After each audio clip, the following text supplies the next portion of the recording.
This is exactly right. Get into the Hyundai Getaway Sales Event and get away with a deal so right, it almost feels wrong. Right now, you can get great deals on Hyundai's most popular models, including the adventure-ready SUVs like the Hyundai Santa Fe or Santa Fe Hybrid and the Tucson or Tucson Hybrid. Plus, there's the bold and stylish Elantra loaded with the latest tech. Or go all-electric with the Ioniq 5 or the Ioniq 9. So get down to your local Hyundai dealer and get away with a deal you'll love during the Hyundai Getaway Sales Event. Visit HyundaiUSA.com for details. Goodbye. Capture your favorite summer feeling with Pandora Jewelry. Discover a collection inspired by the sunshine, freedom, and moments that make the season unforgettable. From sun-kissed metals to personalized pieces ready to be engraved with your summer mantra. Each design moves with you from beach days to golden nights and every memory in between. Shop Pandora Jewelry's new summer collection in-store or online at pandora.net and let your summer unfold. Goodbye. Summer is for adventures, road trips, and adding a whole lot of miles to your car. That's why it's worth stopping at Valvoline Instant Oil Change first. Their trained techs help you get road trip ready with an oil change and an 18-point maintenance check included with every oil change, checking your tire pressure, wipers, lights, and more. Valvoline Instant Oil Change techs complete over 270 hours of training, so your car's in capable hands. Best part? You can stay in your car and you're in and out in about 15 minutes. Valvoline Instant Oil Change. Change wisely. Goodbye.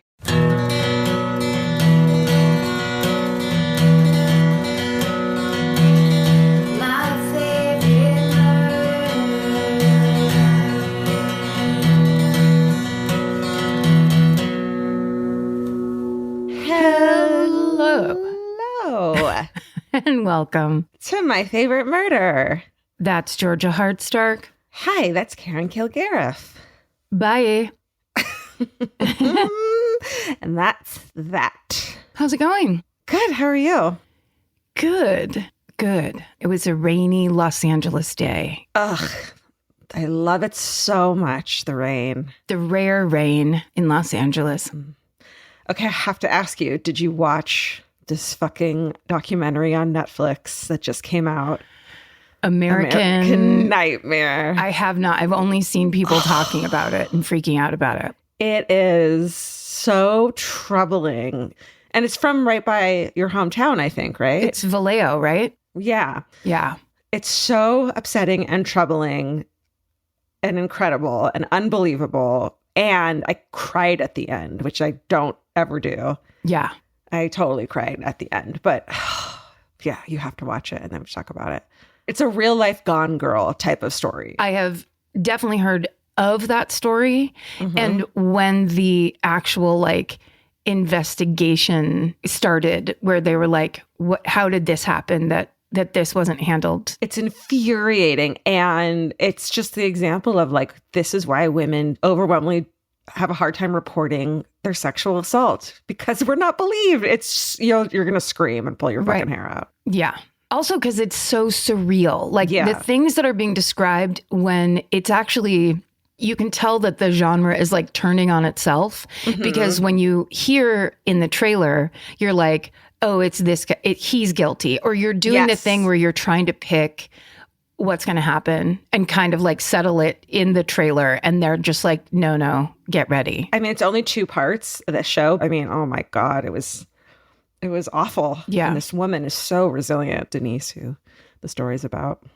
Incredible. I was busy watching the end or finishing up this current season of Fargo, which I loved and thought was great. I gave up on it. Yeah. You love it? Is it good? Yeah. Go back. It was great. With it? Okay. Here's the thing these days, though. I don't know what gets anybody through anything anymore.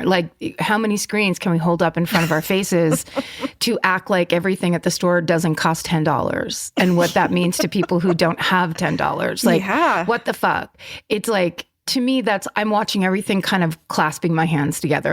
And also I know right now I'm turning away from very important things. Absolutely. It's horrible. That's life.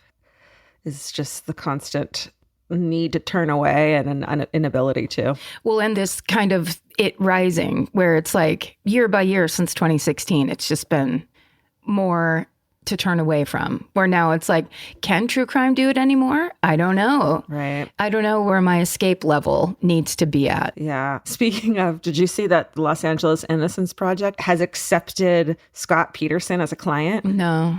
Yeah.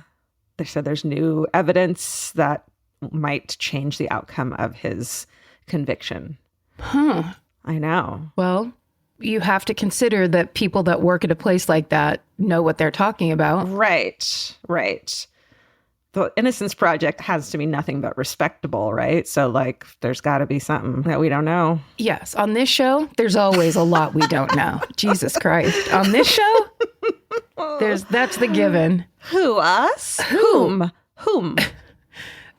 I think, though, I can still remember parts of you covering that story. Yeah, not that long ago. There's parts of it I just will never get out of my head. This is the issue with when we know these stories well. Right. That it's very easy to then just go, nope, impossible. Yeah, but what about this and this and this, if you know all the information?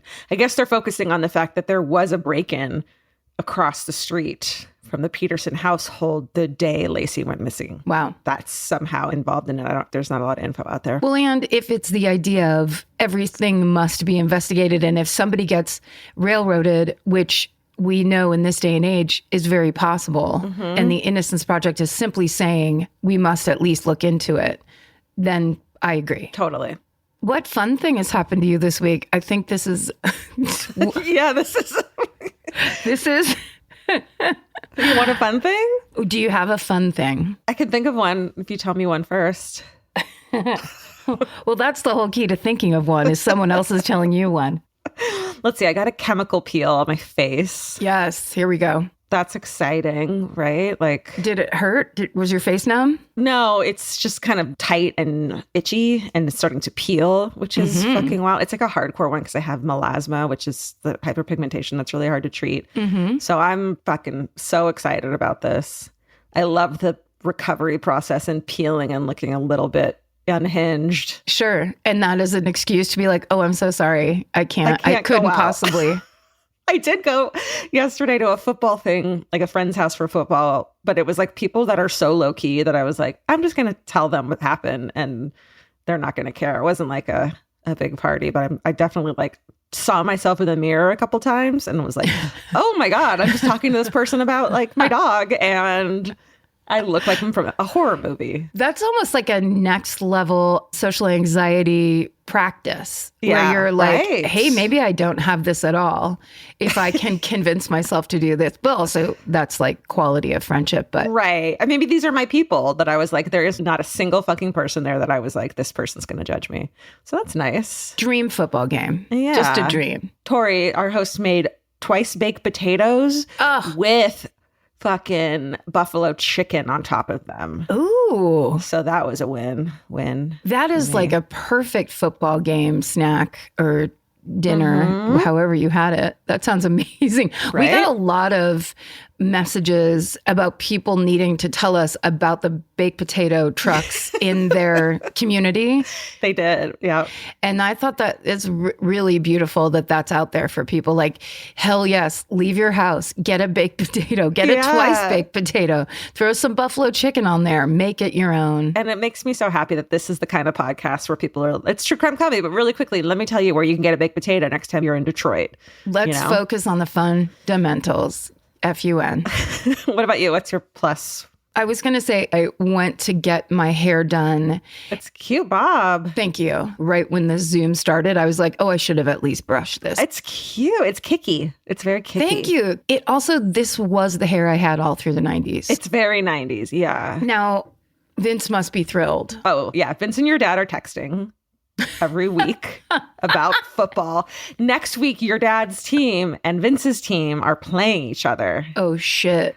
And I was like, because it's in San Francisco, I was like, go pick up home gym and take him. And he's like, we wouldn't get along. So it's like, oh, he's like, maybe I'd go to his house and watch it, but we're not going to the. No, he wouldn't go to a stadium because, first of all, and you can talk to anybody in the Bay Area, the stadium's now in San Jose, which is insane. And it just like, it used to be right outside in Daly City or right outside. Now it's kind of far down. But also, my dad doesn't like going anywhere because he needs like the first seat. Right. You know, he needs special circumstances, and he's still not okay with the fact that he needs that. So yeah, asking for help's hard. But if Vince flew up, took a $79 Southwest flight, and just rang the doorbell, my dad would lose his mind. Showed up with a 6-pack and some brats. Oh my God. Barbecuing in the rain. No, they'll bring it in the house. They'll bring the grill in the house. Or right over put sticks on hot dogs and stick it right in your dad, wood burning stove. Yes. Right, would be fine with that. I just saw on TikTok, they're all about that man who has been a season ticket holder for like 66 years. Yeah. Oh, crazy. I love it. The greatest. They have Taylor Swift. We have Eminem. Yeah. I mean, apples to oranges, really. And we have, I don't know, who do we have? Mark Zuckerberg? Who do the 49ers get I don't know. to show up? What do they have? They've got punk rock, I guess. Should we do Exactly Right Corner and then start the show now that we've landed on a high note?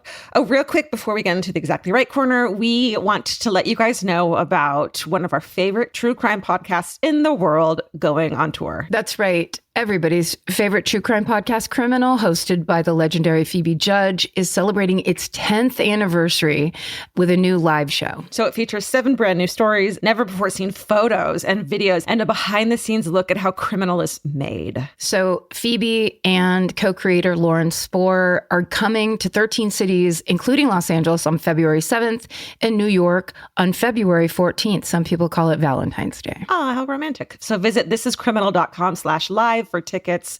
Tell us how it is. I can't wait to see them live. I mean, how exciting is that? What a great show. Epic. We'll slide right over into Exactly Right highlights. So now that all the strikes are behind us, guests are returning to That's Messed Up, an SVU podcast. So this week, Kara and Lisa are joined by actor Allison Saico, who plays Elliot Stabler's daughter, Kathleen, to discuss Blood, an episode from 2005. Fun. And hilarious comedian Beth Stelling is Michelle Buteau and Jordan Carlos' guest on Adulting. Also, email adultingquestions@gmail.com for the opportunity to have your questions answered on a future episode. Yeah, if you have any questions, they're talking about what it is to be an adult over on that podcast. They have a lot of great advice. But then sometimes it's just, we have basic stuff where it's like, where do I keep my rubber bands? Right. And like, how do you store batteries without having them catch on fire? I don't know. That's the question I want answered. If I'm going to a football party that's serving something as delicious as twice baked potatoes with buffalo chicken on top, what should I bring? Right. How do I even up the score there? Definitely. Also, comedian Andy Awancio joins Kurt and Scotty over on Bananas to discuss the world's weirdest headlines.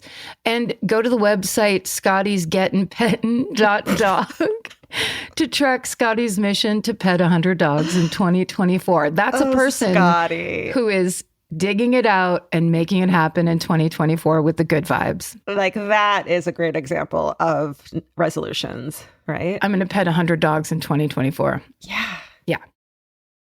The Hulu original series Furious is now streaming on Hulu and Hulu on Disney+.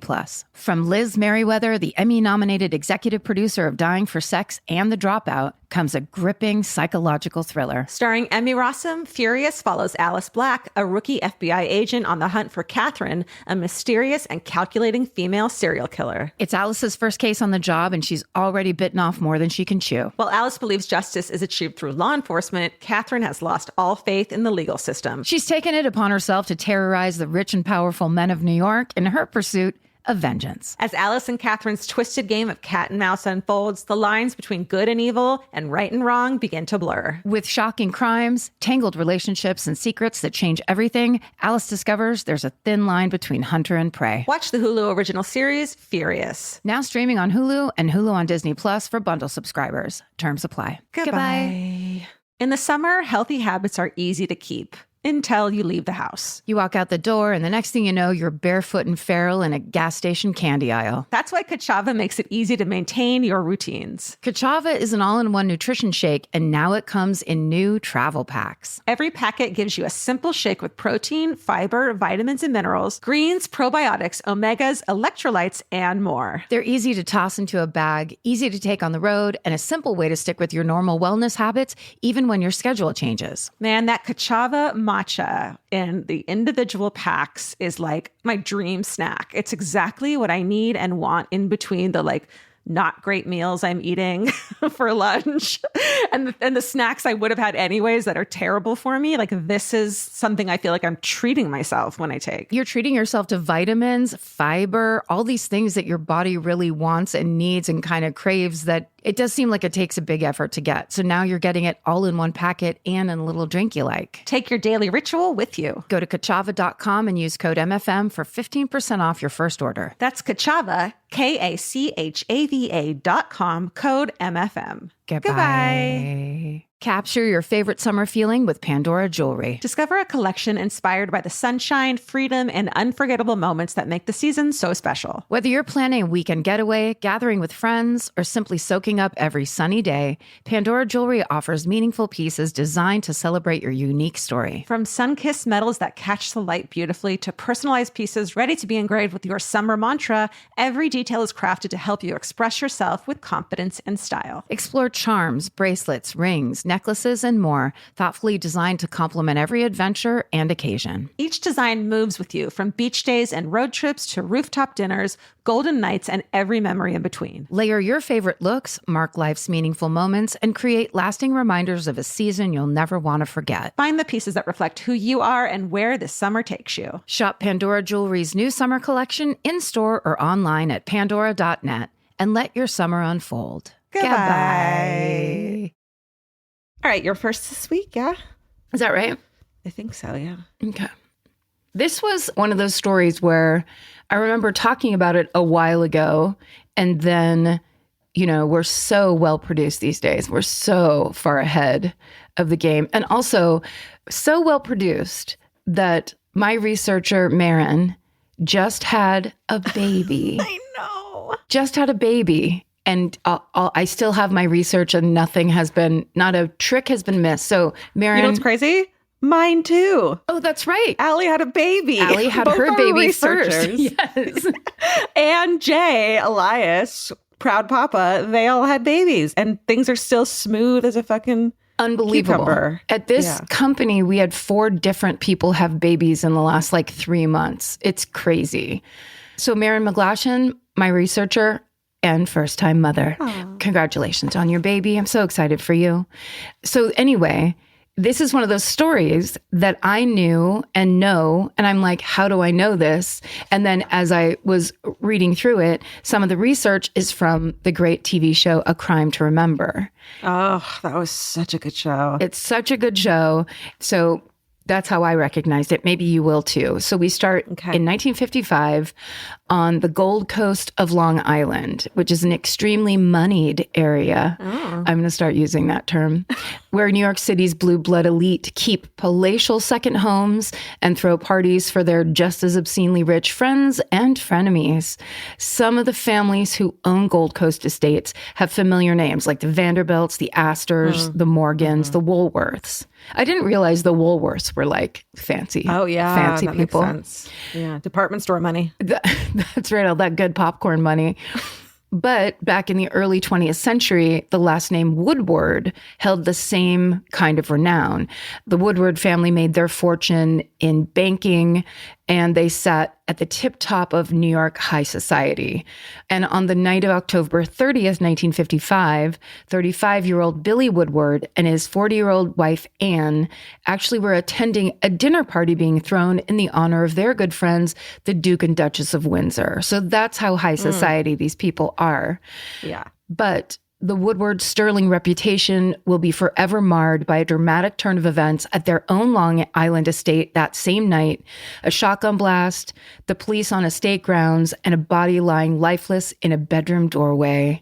This is the story of the murder of Billy Woodward. What Wow. Do I know this one? I think it might slowly become clear. So the main sources used for this story today are a book by a writer named Susan Brody called This Crazy Thing Called Love, an episode of the Investigation Discovery series, A Crime to Remember, called Who Killed Mr. Woodward, and the book Deliberate Cruelty by writer Roseanne Montillo. And the rest are in our show notes.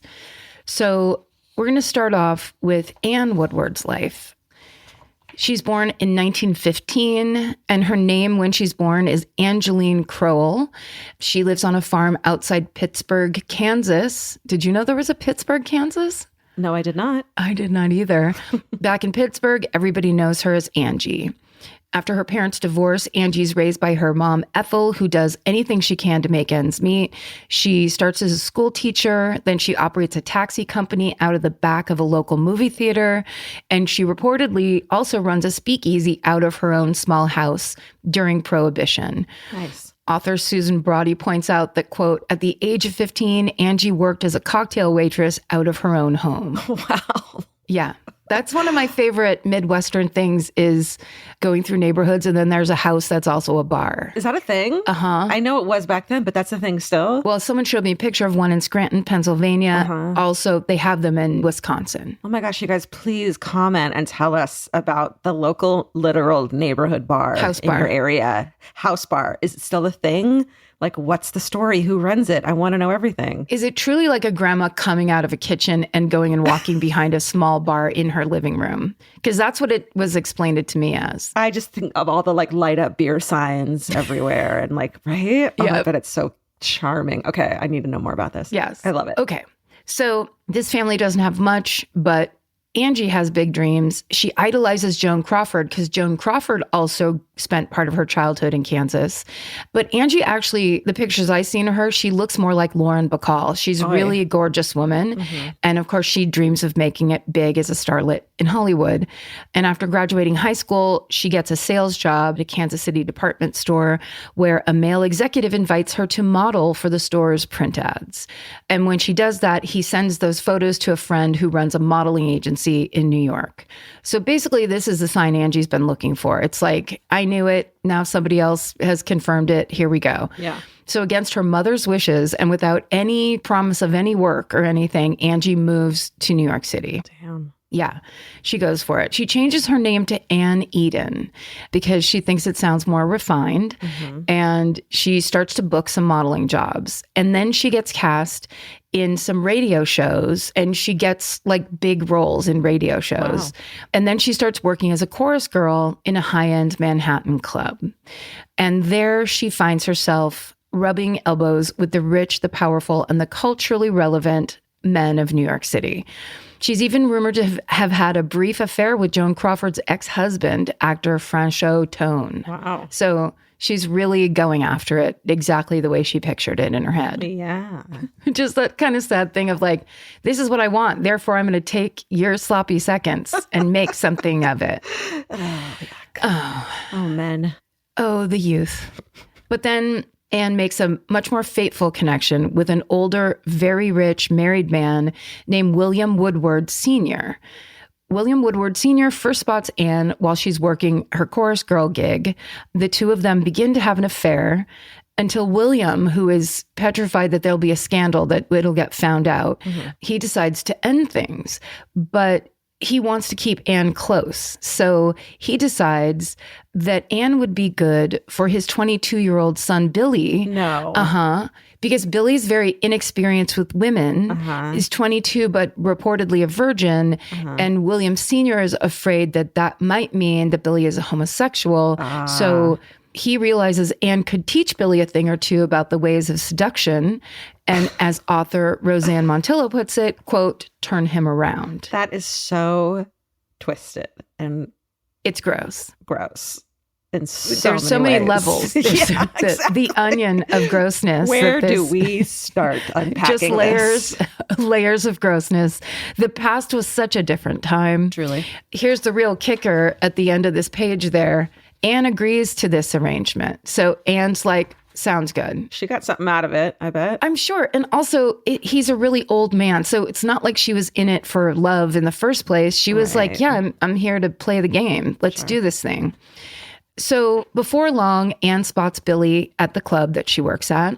She recognizes him from a picture his dad showed her. Cool. So after she's done on stage, she goes out into the audience and she meets him and they have a drink together.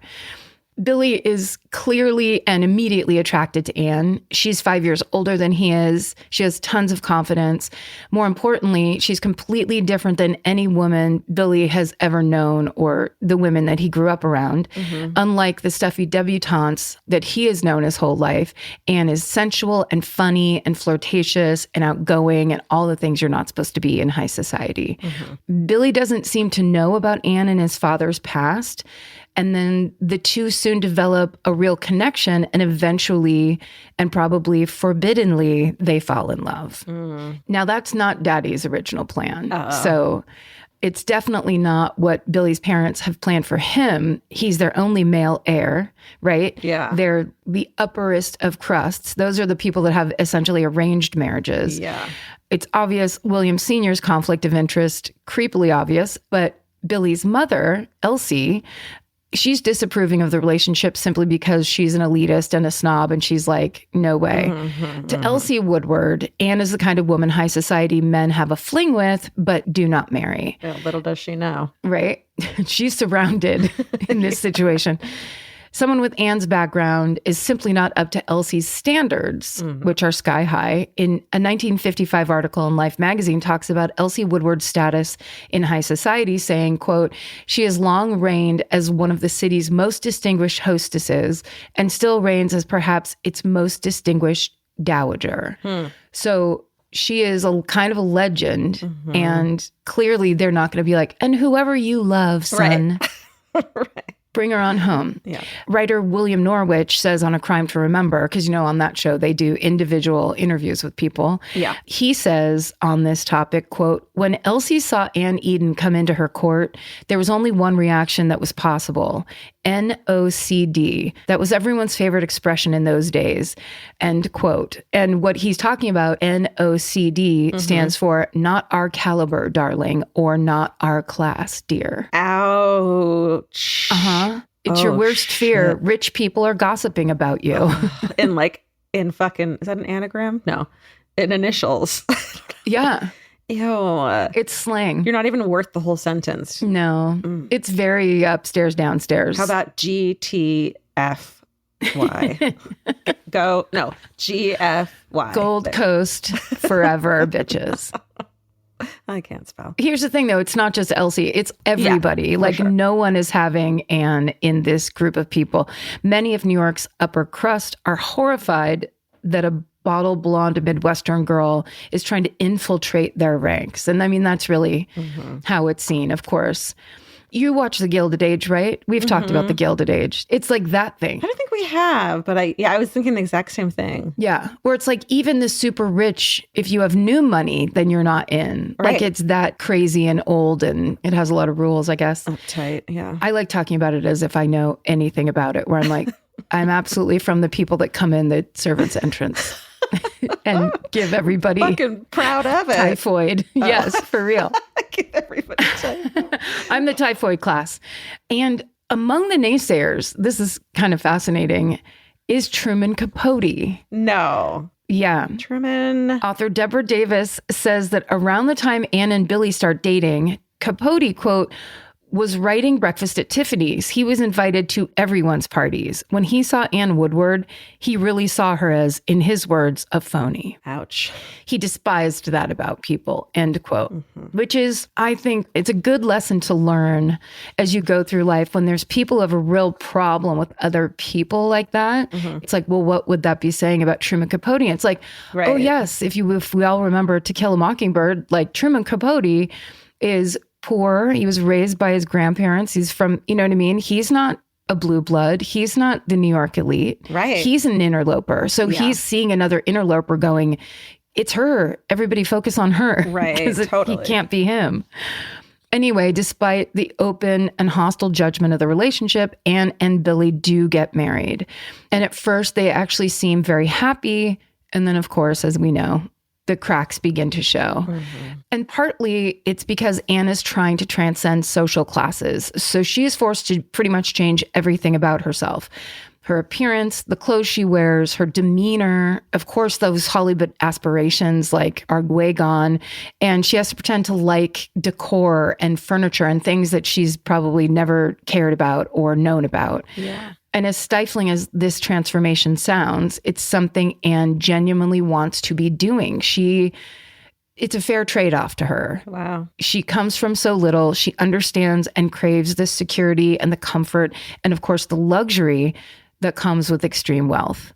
And so she tries desperately to fit in. That's the heartbreaking part, where it's just like, oh yeah, now you're actually going to try to do this thing that is going to make it so it doesn't work. Or it's going to make it so people who don't like you, where it's like people who don't deserve your time and energy, you need to force them to like you to fit into your life. Like, what a sad endeavor. Tough. You know? Yeah, rarely works. And especially I think with people like this who are truly pretty much a cult at this point. It's so inside. Totally. And then going against that, Billy selfishly wants her to stay the woman that she was when he met her. He doesn't want her to become stuck up and prudish like the other elite women of New York society. He wants her to be the person he was when he met her, which was young, hot, and always available to him. So author Deborah Davis says, quote, Billy was an inexperienced youth sexually. He was imagining a never-ending honeymoon with his extremely desirable wife, who had once taken him places he never imagined going in his sexually repressed world. Once Anne was married, she was more dedicated to being respectable than she was to being a playmate. End quote. Okay. And what choice does she have? She doesn't get to be all things to all people. Like, you can't play the Marilyn Monroe part while you're trying to fit into that level of society. Totally. Look, I know, I've tried it. So by the time Anne's pregnant with the couple's first child, Billy's already having affairs. So it's that quickly. He eventually becomes less and less secretive about these relationships. So right in front of Anne's face, he's dancing with other women at balls. He's flirting with them at dinner parties. He carves time out of his very busy schedule to meet with his mistresses. Like, he just doesn't give a fuck. And Anne isn't the only high society woman dealing with a cheating husband. In this specific era, turning the other cheek to a cheating husband is basically a part of the society lifestyle. Even Elsie Woodward herself, who's an extremely powerful woman in New York, must endure her husband's constant affairs. So that's just the way it is. Yeah. So the problem is that Anne isn't passive. She's not reserved. She does not want to accept Billy's disrespect or lack of affection toward her, obviously. But she also doesn't want to lose the security that comes with being Billy Woodward's wife. So she's genuinely worried and scared that she could lose everything if Billy left her for another woman. Sure. And she has real reason to be concerned about Billy divorcing her, as his friends and his family encourage him to do just that. In fact, Truman Capote isn't even the only writer who disapproves of the Woodwards' relationship. Billy's good friend Ian Fleming, creator of James Bond, right, is among the growing number of people who try to convince Billy he could do better than Anne. Yeah. So Anne is fighting to keep her husband interested. Sometimes she is playing the perfect, doting, constantly available wife, and other times she openly flaunts her attractiveness and shows him that she can get men herself, because why wouldn't you? Then in 1952, it's kind of a nice turn for her. She's in her late 30s. She's named one of 6, quote, great American beauties by Vogue magazine. Wow. Susan Braudy points out that, quote, the other 5 women were all younger than Anne and born to great wealth. So she kind of was like, she beat the odds. Yeah. Anne is also voted best dressed woman in sports by Sports Illustrated magazine for the outfits she wears to horse races, because Billy owns racehorses. Horse races, racehorses. Yeah, he owns racehorses. So they're at the races all the time. And she's basically getting press for how she looks at these horse races. She even sits for a portrait by Salvador Dali, who tells Anne that her beauty, quote, makes his mustache vibrate. Gross. All right, pervert. Also, you know what's funny is that portrait looks like if I tried to like Photoshop what I thought a Salvador Dali portrait of like a 1955 socialite would look like. Yeah. It's the weirdest thing. It's like a really bizarre background where like there should be melting clocks, but it's just a lady standing there in a dress. So meanwhile, the Woodwards' marriage is becoming increasingly toxic. The couple is starting to have blowout fights in public. One particularly violent scene playing out after Anne finds a lipstick-stained handkerchief in her husband's pocket. According to a 1955 Time magazine article, Anne scratched Billy's face, quote, until it bled. Oh, it's just making me think of, because it's like 1955, so it's like a little bit earlier than Mad Men, where it's just like, oh, men could do whatever the fuck they wanted all the time. This guy was super rich. Yeah. And he could just do whatever he wanted. Totally. So like, what would he fucking care? It's just insane. The two are so overcome with obsessive jealousy that they each hire private investigators to follow the other. So they're like that bad. And as it does in the cycle of abuse, Anne and Billy's more explosive episodes are followed by a short-lived honeymoon phase. Then that period ends, and then the cycle repeats itself again. So as this relationship becomes more and more volatile, they actually even have separation agreements drafted, but neither of them will ever actually sign. So it's like a lot of threats and a lot of noise. But then at the end of the day, it seems like they both don't want to get divorced. Yeah. So now I'm going to take you back to the night of October 30th, 1955, which was the night they were at the dinner party for the Duke and Duchess of Windsor. And they come home. Nobody really knows what happened after that. Basically, the story picks up when the police arrive at the scene and they find Billy Woodward dead in his bedroom doorway. Anne is sobbing hysterically and holding her husband's dead, naked body in her arms. When she's questioned, she insists that this is what happened, that around 2 a.m., she heard her toy poodle bark. The poodle's name's Sloppy, but what? We can't get into that right now. Okay. All right. I'm going to let that go. We have to, because we have to keep going. Okay. Anne claims she saw, when the dog barked, she saw the outline of a man walk past her window, followed by a noise that convinced her someone was breaking into the house. Anne and Billy sleep in separate bedrooms off of the same hallway. They're about 20 feet from each other. So Anne tells investigators that after hearing those noises, she gets out of bed and she grabs a shotgun that she had in her room nearby. She takes it out in the hall, and in the dark, she sees a man appear in the front of Billy's door. So she fires twice. And only afterwards does she realize she hadn't shot an intruder. She'd shot her husband. Oh, shit. Now, unlike most people who have just shot and killed someone, Anne is not subjected to intense questioning. She is certainly not taken down to the police station. Instead, she's quietly whisked away to a luxurious Manhattan hospital suite to compose herself in private. So, as investigators dive deep into this case, it slowly becomes clear what happened. Billy was definitely shot to death by Anne. There's no one arguing that. But they don't know if it was a real accident or if it was a murder, staged to look like an accident. Anne, of course, is adamant that she thought Billy was an intruder. And this isn't some wild paranoia of hers or like a random lie. There had been incidents of a so-called prowler in the months leading up to Billy's death. Several wealthy residents of this specific part of Long Island had their homes broken into. According to Susan Brody, the prowler had been, quote, sleeping in their pool cabanas and taking items from their kitchens, gun closets, bedrooms, and pool houses, end quote. The prowler had stolen food and jewelry and other odds and ends, and often left messes behind, signaling to the homeowners that he'd come right in under their noses. Damn. The prowler became something like a boogeyman, spreading fear and anxiety throughout Long Island's Gold Coast elite. Investigators speak with all of the 58 party guests that mingled with the Woodwards on the night that Billy was killed, and they suggest that nothing out of the ordinary happened between the couple at the dinner party. However, those guests did confirm there was a ton of discussion about the prowler that night. Oh, shit. It seemed to be the absolute top of the Woodwards' minds. Anne and Billy had just found discarded food scraps and shotgun shells all around their property. And it made them worry that the prowler was interested in their home in particular and that he'd somehow gotten his hands on one of their firearms. So Anne would later tell the DA that she and Billy agreed to, quote, arm ourselves and be prepared for the prowler, end quote. And that's why Anne had her shotgun just sitting by the bed. So when I first read that, I was just like, oh yeah, because you just keep a gun in the corner. Not usually common, I would say, on the Gold Coast. But both Woodwards were actively prepared to engage in a standoff with an armed intruder. That's like what they were thinking about. Yeah. Of course, firing a shotgun in a dark house, even if there is a home invasion taking place, is extremely dangerous.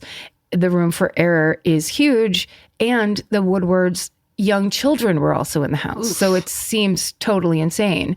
But Anne's doctor would later note how irrational the couple had become about this. He says, quote, separately, the Woodwards were able to keep themselves under control, but when they were together, they infected one another with the sort of tension each might be feeling at the moment, and it built up tremendously.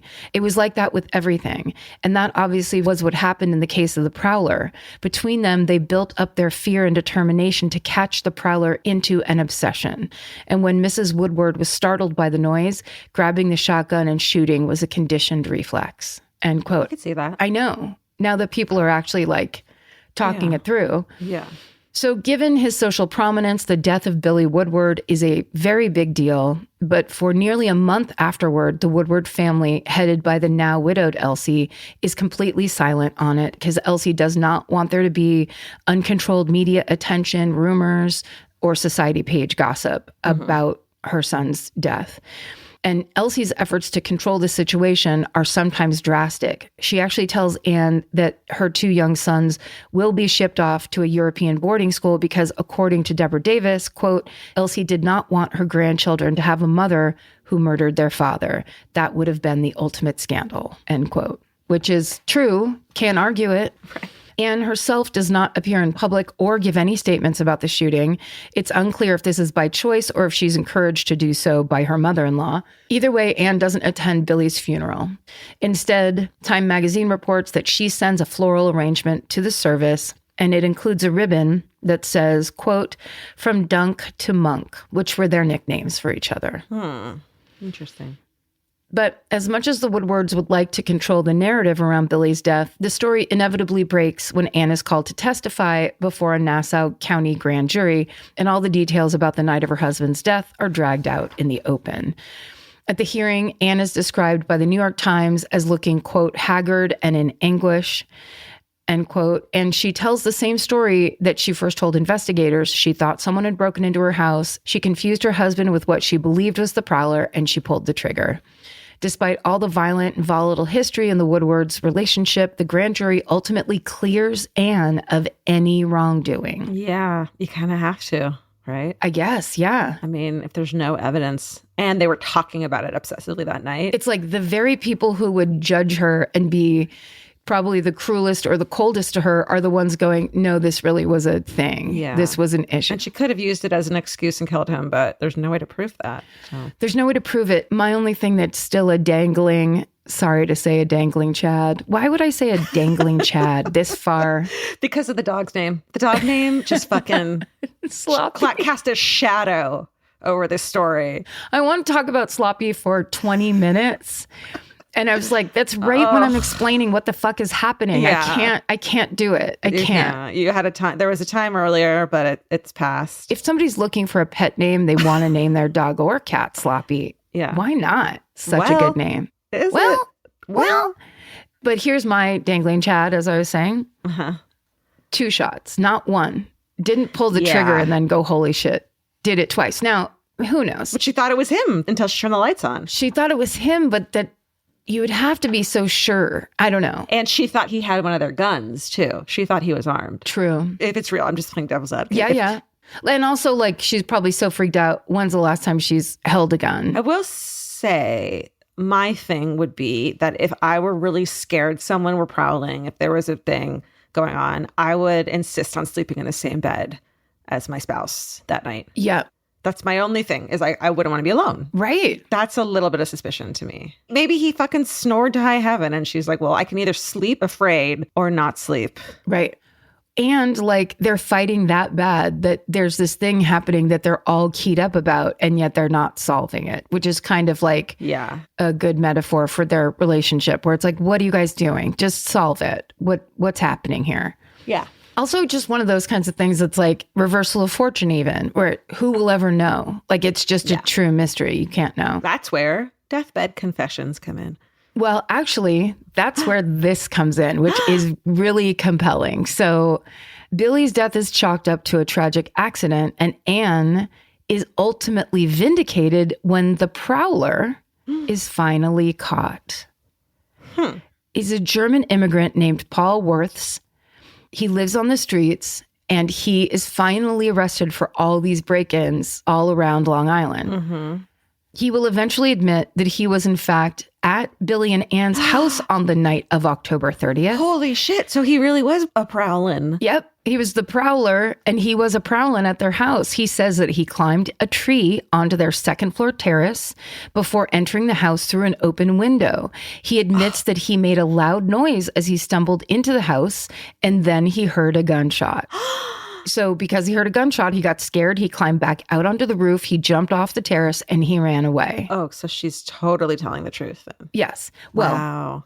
Okay. So even though Anne has already been exonerated by the grand jury and by Paul Wirth's admission, that should arguably exonerate her in the court of public opinion, as writer Mark Meredith puts it, quote, Anne's detractors, and there were many, mainly due to her less than blue blood, were happy to let the rumor mills roll to the tune that she had murdered Billy and that she was dropped like a hot rock from the society she was so eager to be a part of, end quote. So they didn't care that the real guy got caught and was like, yeah, that's literally exactly what happened. Oh my God. Rumors swirled that a jealous Anne had killed her husband in cold blood and that Elsie had pulled some strings to get Paul Wirths into the picture. Wow. By this logic, Elsie needed someone to supply the perfect explanation that would prevent Anne from becoming a convicted murderer, which would sully the Woodward name forever. So that's the rumor, but there's absolutely no proof to the rumors. In fact, the proof is going the other way, that they found the guy and the guy was like, yeah, that's exactly what happened. Yeah.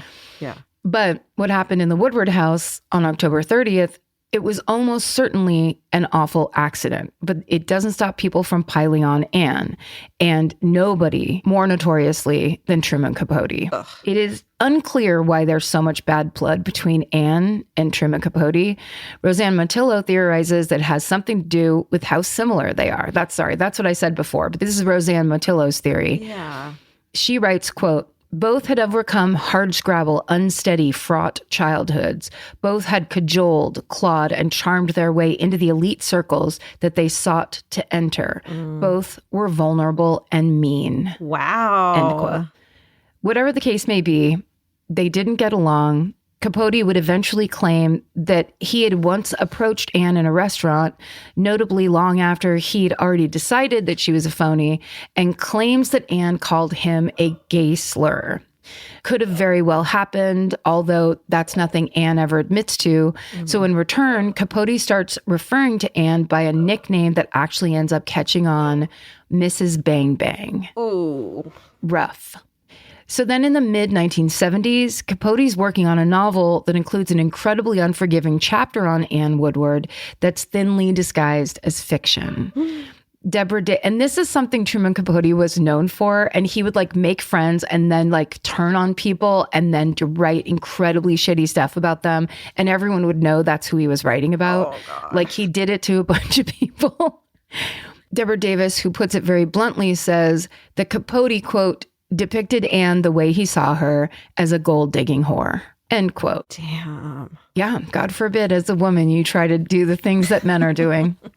So in 1975, this specific chapter is set to run in Esquire magazine, and someone sends Anne an advanced copy. When she reads it, she's devastated. There's a line that literally says, quote, once a tramp, always a tramp, end quote. Then in what any reader would immediately assume is about Billy's death, Capote writes, quote, of course it wasn't an accident. She's a murderess, end quote. So Anne learns the exact date that Esquire is going to publish this chapter, which is on October 25th. She makes a note in her diary. Alongside her scribbling, she writes, quote, I must be far away.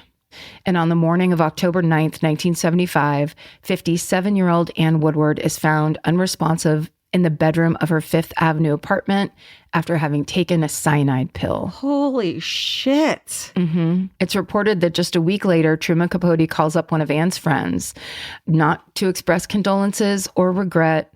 He wants to dig up dirt and learn more about the circumstances of her death. But when he asks this friend about Ann, she simply says, quote, "She was a sad person."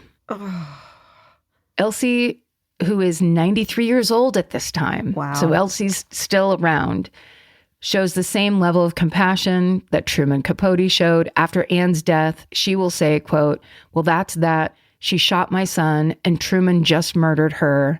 And so now I suppose we don't have to worry about that anymore."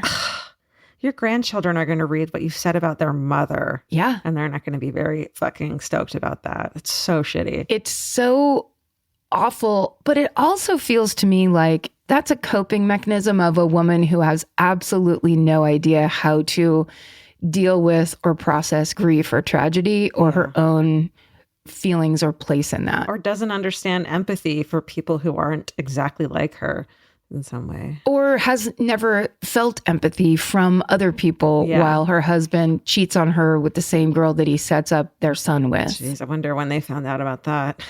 I mean, could you imagine? No. The answer is just no. Just no, and I don't want to talk about it anymore.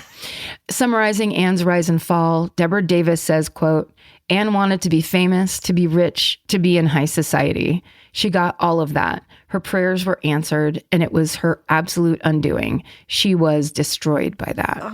End quote. At her bedside, Ann kept a notepad with the letterhead that read, quote, "Don't forget." And underneath, she had written 2 words, Ann Woodward. And that is the story of the shooting death of Billy Woodward. Wow, what a just full-on tragedy. And it seems like we're talking about 1900, but it was literally in 1955. Yeah, it does. So those parties, a lot of Quaaludes. Oh, wow. Well, great job. So fucked up. Thank you. So fucked up. The Hulu original series Furious is now streaming on Hulu and Hulu on Disney+.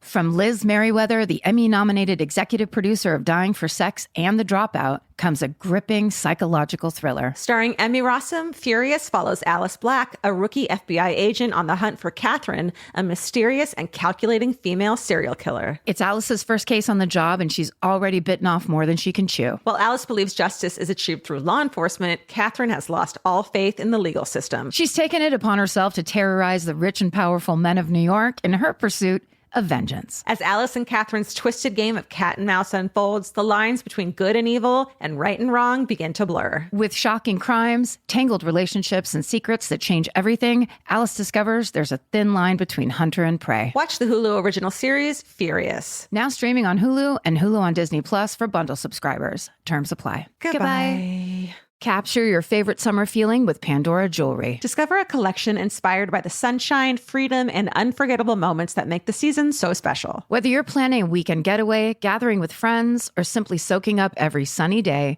Pandora Jewelry offers meaningful pieces designed to celebrate your unique story. From sun-kissed metals that catch the light beautifully to personalized pieces ready to be engraved with your summer mantra, every detail is crafted to help you express yourself with confidence and style. Explore charms, bracelets, rings, necklaces, and more, thoughtfully designed to complement every adventure and occasion. Each design moves with you, from beach days and road trips to rooftop dinners, golden nights, and every memory in between. Layer your favorite looks, mark life's meaningful moments, and create lasting reminders of a season you'll never want to forget. Find the pieces that reflect who you are and where this summer takes you. Shop Pandora Jewelry's new summer collection in-store or online at pandora.net and let your summer unfold. Goodbye. This podcast is brought to you by Squarespace. Every successful small business starts with someone saying, "I wonder if people would actually buy this." Squarespace gives you everything you need to find out. From consultations to events and experiences, you can showcase your skills with a customizable website designed to attract clients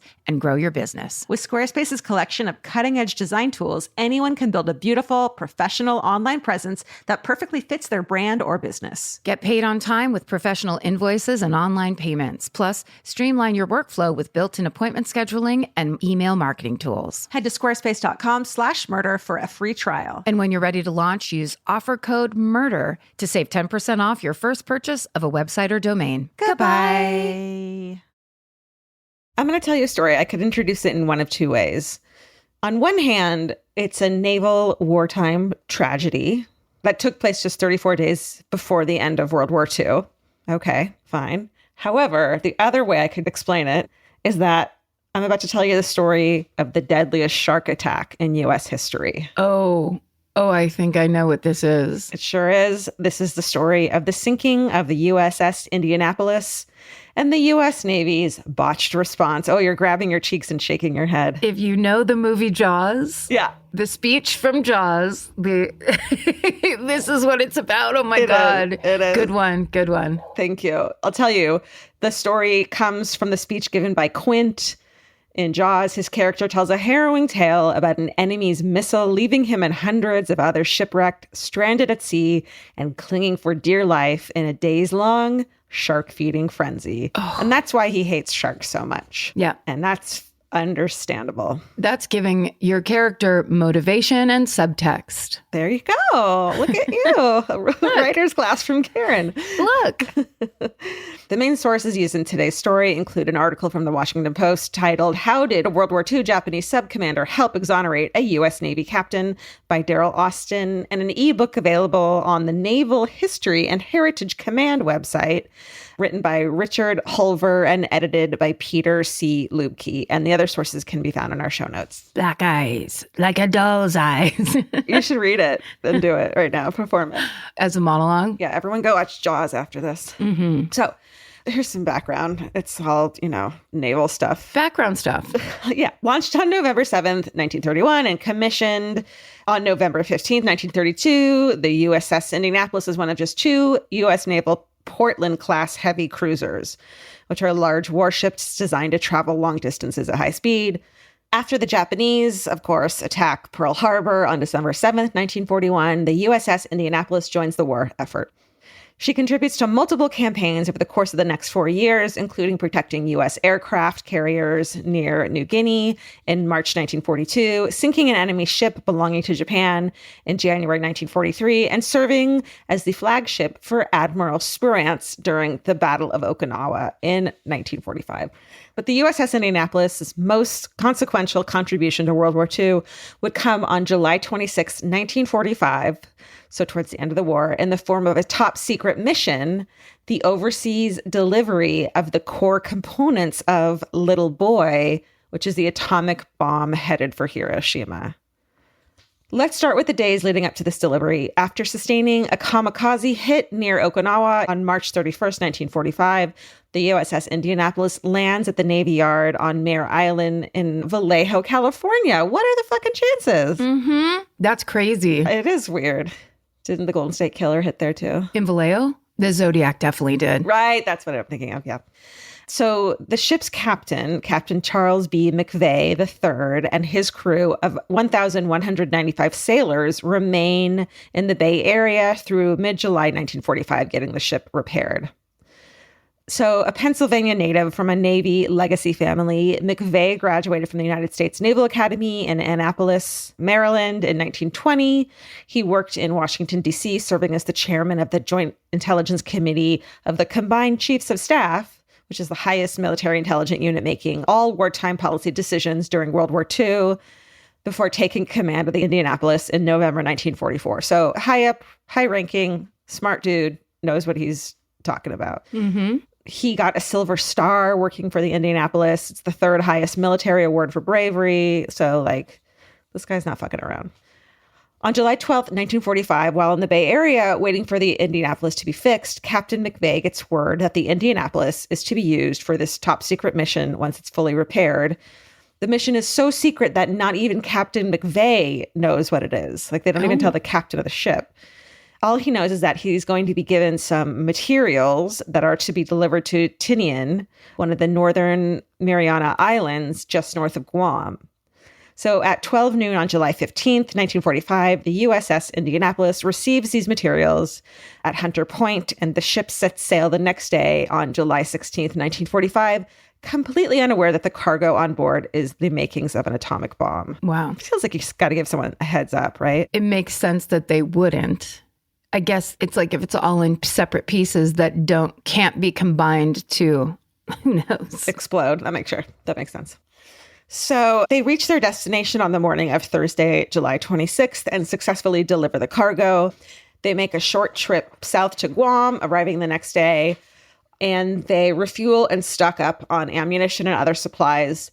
So then, on the morning of Saturday, July 28th, 1945, the USS Indianapolis makes a straight shot west to Leyte, which is a province in the Philippines. The journey should take them 3 days, so they're projected to arrive on July 31st, 1945.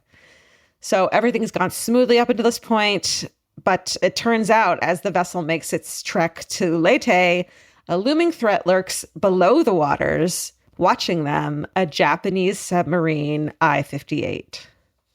So in the middle of the night on July 29th, 1945, the sonar man aboard the submarine is patrolling the Philippine Sea when he picks up on a strange sound coming from about 6 miles away.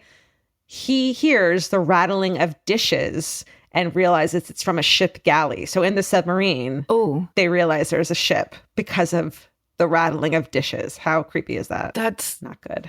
Not good. No.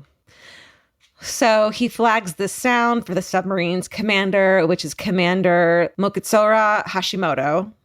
The commander orders his crew to stalk the vessel, and once they get close enough, they identify it as an enemy ship. Moments later, at 12:04 a.m. on July 30th, 1945, the commander orders his crew to fire 6 torpedoes at the USS Indianapolis.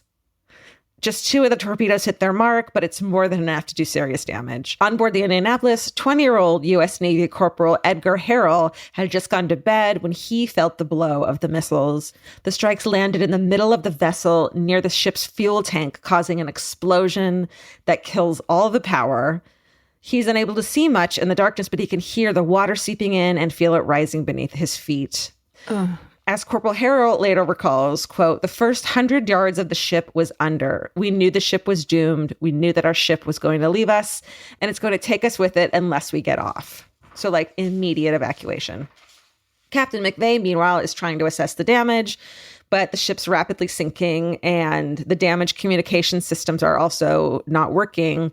So he can't really tell what's going on. So he has his men try and send out distress signals, but ultimately it's of no use. It's at this point that Captain McVeigh orders his crew to abandon ship, staying on board himself until the last possible moment to make sure as many people as possible are evacuated. In just 15 minutes, the massive, heavy cruiser is completely swallowed up by the sea, and it takes roughly 300 men with it.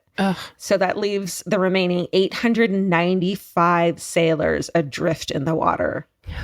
The survivors hang on to anything and everything at their disposal, life vests. There's some rafts, and there's also debris that they use to stay afloat. Ordinarily, the Navy tracks the position of all vessels at sea so they can react in times of distress. But because the USS Indianapolis was conducting top secret work, the vessel wasn't tracked. And they also hadn't been granted an escort, which McVeigh had asked for.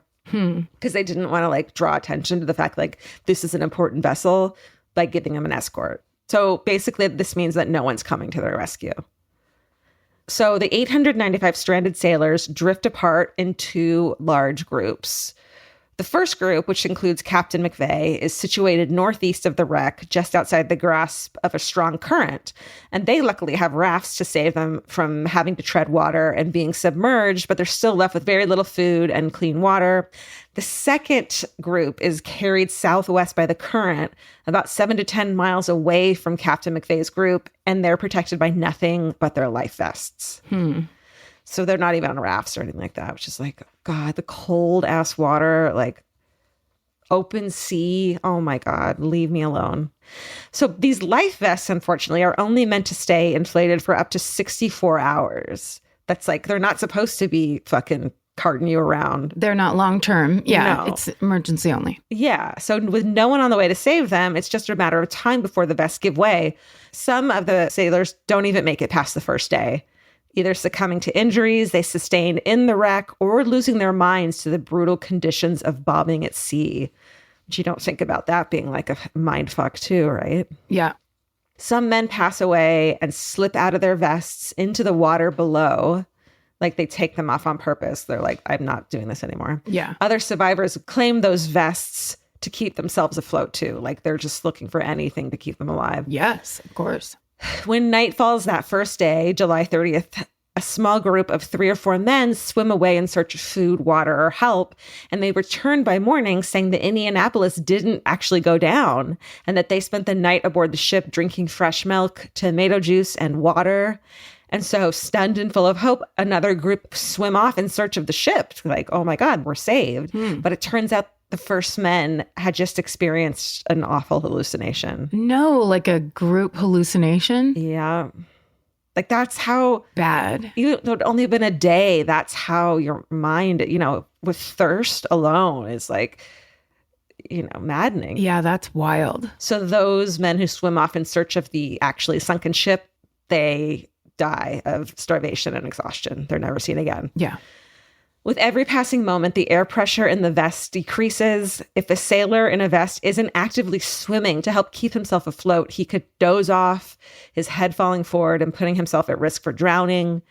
In order to fend off exhaustion, the men have to take turns sleeping, keeping watch over each other to keep each other alive. Can I just say, I'm slightly like winded and sore from sitting on a couch for an hour. Yeah. Like thinking of that, where it's like, it's fun times when you're like treading water in the pool or whatever. Totally. But for a day in like salt water and in like scary, huge waves or whatever the hell's going on. No food, no water. You're injured. Treading water is hard. Like that shit, we all know, right? It's like, yeah, people train to do water polo for fucking months and months to be able to tread water just a little bit. Yeah, but you never have to play a game of water polo after you've survived an explosion. Yeah. Like no one gets exploded into the water polo pool. That's the craziest part. Yeah, you'd protein loaded earlier in the day. God damn. Okay. Yeah, it's so awful. So as sailors work to fight starvation and exhaustion just through sheer power of will, another danger approaches. Your worst fucking nightmare. Suddenly the men spot dorsal fins emerging from the water's surface and encircling the group. That's right. Sharks. Like what the fuck? Can you? And also, like, the protocol has fallen apart. So all of the things that all of these men are trained to do, that they know to do, their strengths, all the ways that they are strong, which is like this unified thing, they're just now put into like a scenario that is never, it's like it just isn't. Yeah, you don't learn that at basic training, like what to do when you're circled by fucking predators in the water. And trapped and no one's coming to help you. Just a nightmare. Sharks. Like this story is bad enough, but I think the sharks are like what make it so epically insane. So Corporal Harrell later recalls, quote, "You look, the life jacket goes under," unquote. So like basically you're watching a guy and the person just gets fucking pulled under just like that. Bloodied remains of his fellow sailors would then bob to the surface, the sharks picking men off each time they come around. Every now and again, blood-curdling screams echo from the distance, another sailor overcome by delirium, starvation, or shark attack. 3 days pass before Corporal Harrell and his group come across a crate of rotten potatoes. It's the first food they've seen since the wreck. They remove the rotten parts the best they can and share whatever's left. It isn't much, but it keeps them going in the midst of this seemingly never-ending horror. Finally, 4 days later, 4 fucking 24-hour periods. At about 10:25 a.m. on August 2nd, 1945, 24-year-old U.S. pilot Lieutenant Wilbur Chuck Gwynn is flying over the area conducting a search and reconnaissance mission when he spots something in the water that isn't the enemy ships he's been looking for. So he wasn't even looking for them or the ship, but rather fellow U.S. military personnel floating in several groups across a roughly 200-mile span of ocean. So he's not even, he just comes across A disaster. Yeah. A gigantic disaster. Lieutenant Gwynn radios the base saying, quote, many men in the water and asking for backup. As he's unable to fly his aircraft low enough for rescue, his base sends a second pilot, Lieutenant Adrian Marks, who flags the incident for another nearby ship, the USS Cecil Doyle, roping them into the rescue mission as well. So fucking finally. Yeah. Arriving on the scene first, Lieutenant Marks is able to lift 56 men to safety. Hours later, the USS Cecil Doyle shows up and finishes the job. It takes a full 24 hours to pull the remaining survivors out of the water. Oh. But they managed to do it. And when all is said and done, originally the crew had been 1,195 men. That's how big the crew was. The amount of people left who get pulled out of the water and are still alive, 316. That's a lot. So while alive, the survivors are in rough shape. Their tongues are swollen from dehydration and saltwater poisoning. Some require surgery and heavy antibiotic doses to avoid having their shark bites and other wounds infected. Their bodies are so spent from treading water, they can barely sit up on their own, let alone stand. And many men have lost anywhere from 20 to 25 pounds in a matter of 3.5 to 4 days. That's how arduous it was. I'm sorry, I just realized when you said that about the antibiotics, that there were men who were attacked by the sharks and not killed. Right? Yeah. Just bitten and terrorized, but not killed. That's, oh my God, I didn't even think of that. I know. Unfortunately, the Navy, okay, so here's, this gets fucked upper. Unfortunately, the Navy made mistakes at every turn that proved fatal for the crew of the USS Indianapolis. In addition to denying Captain McVeigh the escort through to enemy waters that he requested, Navy leadership also denies ever receiving a distress signal from the Indianapolis, despite reports from individual servicemen saying that they did. While the ship wasn't being formally tracked, Navy leadership did know that the Indianapolis was scheduled to arrive in Leyte on July 31st. They knew it was starting here and going here on this day. The day had come and passed and nobody searched. No questions were asked. The ship just wasn't there. Moving on. Perhaps the biggest blow of all, though, is that the Navy knew through a top secret code-breaking program that there were enemy submarines positioned along the Indianapolis's route. And that knowledge never appeared on the intelligence report that Captain McVeigh received on board. So the war finally ends, and with it, the American victory. The Navy officials want to do anything they can to protect the U.S. military's image, so they cover their tracks and find themselves a scapegoat for the tragedy of the Indianapolis. And that scapegoat is Captain McVeigh. Shortly after his rescue, Captain Charles McVeigh is court-martialed on 2 counts, failing to order his men to abandon ship and hazarding the ship, or basically carelessly putting the ship in harm's way. He's court-martialed for those 2 things. The first charge doesn't stick because the Indianapolis went down so quickly, and the only accounts from other sailors is that Captain McVeigh did everything possible to get his men off the ship. So that doesn't stick. The second charge, however, is hammered in by prosecutors. They argue that Captain McVeigh was ordered to steer his ship basically in zigzags. You know how they tell you to run from a person with a gun in zigzags? Mm-hmm. They're like, well, we told you to do that with the ship in order to avoid enemy fire, and you didn't do it, and so you put your entire crew at jeopardy. That's what they tell him. And to prove their point, the prosecutors have a very shocking surprise witness, Commander Mokitsura Hashimoto, the fucking captain of the submarine who took down the Indianapolis. They call as a witness. In his testimony, Commander Hashimoto confirms the prosecution's argument. Captain McVeigh had not been zigzagging.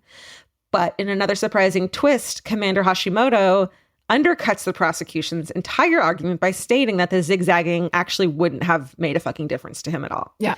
The ship was entirely defenseless, and as such, a change of its sailing pattern wouldn't have changed the way Hashimoto fired the missiles, and it wouldn't have helped the ship avoid the fire. So kind of miraculously, this once enemy comes forward and is like, this is kind of bullshit, you know? I wonder, like, if it was part of the treaty or whatever, where you have to come and do this thing and get us out of this or whatever. And he was like, I have no choice in this, but I'm also not going to lie or pretend that, because when you said that, and it's like, how the hell would I know? But that idea, it's like, it's a submarine firing up. So like that idea of zigzagging, it's not firing from below. It's like, it can perfectly laser in on exactly what you're doing. Plus, ships move so slowly. Why would that matter? To me, it seems like a bunch of bullshit. Totally. Yeah. So in his own testimony, Captain McVeigh also owns up to the fact that he did not zigzag, but said he wasn't definitively instructed to do so. And by his own account, he was told to zigzag at his discretion, weather permitting. The real crime, the defense argues, was the Navy's failure to alert Captain McVeigh about the fucking actual presence of enemy submarines on his route. Yeah. Even still, Captain McVeigh is found guilty of hazarding his ship. Up to this point, he is the only captain in the history of the U.S. Navy to be court-martialed for the sinking of a ship during wartime. The conviction doesn't come with any jail time, but it does drastically reduce his rank, destroy his reputation, and ruin his lauded military career by that point.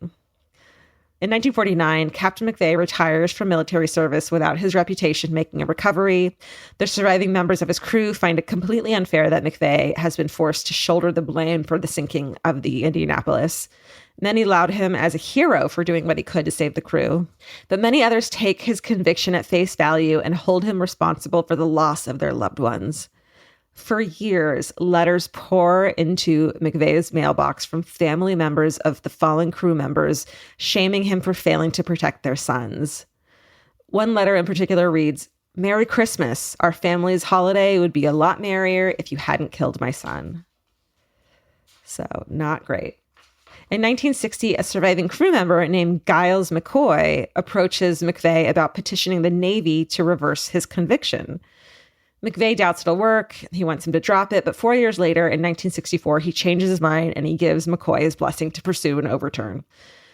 But as the years go by, McCoy's and other survivors' efforts prove fruitless. The guilt becomes too much for McVeigh to bear. And on November 6, 1968, at the age of 70, Captain Charles Butler McVeigh III takes his own life. It isn't until 28 years after Captain McVeigh's death, so now we're in 1996, that the calls to overturn his conviction gained some traction. A sixth grader named Hunter Scott from Pensacola, Florida, chooses to research the USS Indianapolis' sinking as a part of a school project. Like, where are you now? That is incredible, right? For real. Yeah. This sixth grader conducts 150 survivor interviews and reviews as many as 800 documents pertaining to the incident. Wait, he conducts the interviews? Yeah, the sixth grader. I'm sorry. So the horrifying stories of men sitting there waiting to be eaten by sharks. Yeah. That you're telling that story to a sixth grade boy? I guess so. Or maybe it was just all about the captain. But Jesus Christ, like, I'm just saying, even if there's a chance of some of those stories trickling in where it's like, oh my God. He had to be a mature, precocious kid, right? And I would think that he would have a grandfather in the military who understood the importance and the tradition and all the different things. Yeah, and no doubt a really great teacher because, that needs help too. So incredible, right? So Hunter School Projects helps raise enough awareness to earn Congress's attention. In a joint effort of the surviving crew members and Captain McVeigh's sons, named Chemo and Charles, and Senator Robert Smith of New Hampshire agrees to support them and introduces a resolution to exonerate Captain McVeigh. The chairman of the Senate Armed Forces Committee and former Navy Secretary, Senator John Warner of Virginia, refuses to bring the resolution to the Senate floor for a vote, which stalls her efforts. Boo. Okay, but here's where it gets crazy. Commander Mukisora Hashimoto fucking appears once again to make one final contribution to clearing McVeigh's name. He writes Senator Warren a letter saying, quote, "Our peoples have forgiven each other for that terrible war and its consequences. Perhaps it is time your peoples forgive Captain McVeigh for the humiliation of his unjust conviction." End quote. He knew all along. He knew all along. Yeah, for sure. And so with that, the resolution to exonerate Captain McVeigh is voted on, passes, and is signed by President Bill Clinton on October 12th, 2000. 13 days later, on October 25th, 2000, Hashimoto passes away. Oh. It was like his last fucking heroic act. How amazing is that? God. Despite Congress's exoneration, it takes until July of 2001 for the U.S. Navy to officially clear the charges from McVeigh's official record. Survivor Giles McCoy is overjoyed by the news and said, quote, Captain McVeigh was not guilty of anything, McCoy says, except for the fortune or misfortune of war. So in 2005, an event is held for the 60th anniversary of the USS Indianapolis' sinking. Commander Hashimoto's daughter and granddaughter, Sonae Hashimoto Aida and Otsuko Aida, respectively, join the event to support the survivors. Oh, my God. They're not sure their presence will be taken well, understandably, but the survivors and their loved ones welcome the women with open arms. Together, they all sing God Bless America, demonstrating an unprecedented display of healing and forgiveness. And that is the story of the sinking of the USS Indianapolis. I cannot believe that story, as horrible as the one thing I knew about that story, that the sharks circling up wasn't the worst thing. The idea that the Navy would try to pin it, a series of missteps and mistakes and whatever. Clear missteps and mistakes that they made and then pin it on him. And resulted in the deaths of 1,000 or, 700 plus crewmen. I don't know what the terminology is. That's gotta be And it. they would try to say that captain did it. They punished him for surviving almost. For surviving and, getting through a scenario that nobody should ever go through ever. Right. To the degree where the captain of the submarine on the other side is like, this is insane. What are you doing? Totally. God, unbelievable story. Yeah. That's crazy. I know. So wild. So Good wild. Wow. I'm glad I know that. Yeah, right? Yeah, because it makes me feel better about humanity. Yes. Let's believe in the human spirit, shall we? Yeah.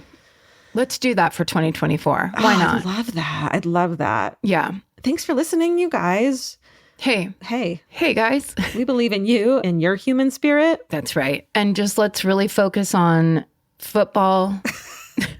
Twice baked potatoes. Let's focus on the starches that are going to get us through this winter time. Hell yeah. Oh, you know what I just saw on TikTok? A really fascinating thing where if your house is cold and drafty and you're in a cold snap area, you can replace your electrical socket cap things, the backing on it. You can get a new one that keeps drafts from coming into your house. I never thought about the draft coming through there.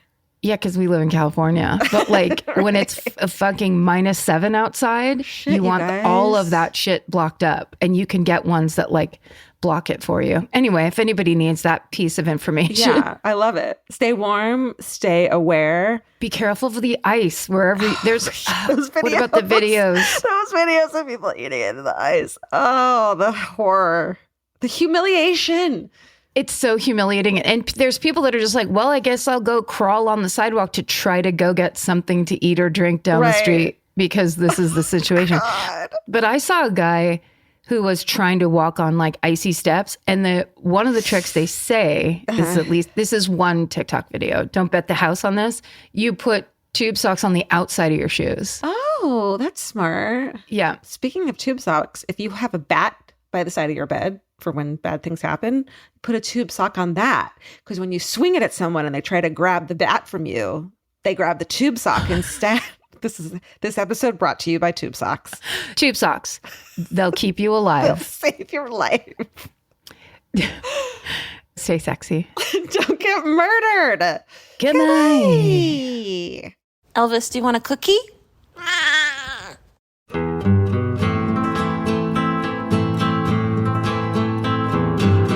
This has been an Exactly Right production. Our senior producer is Alejandra Keck.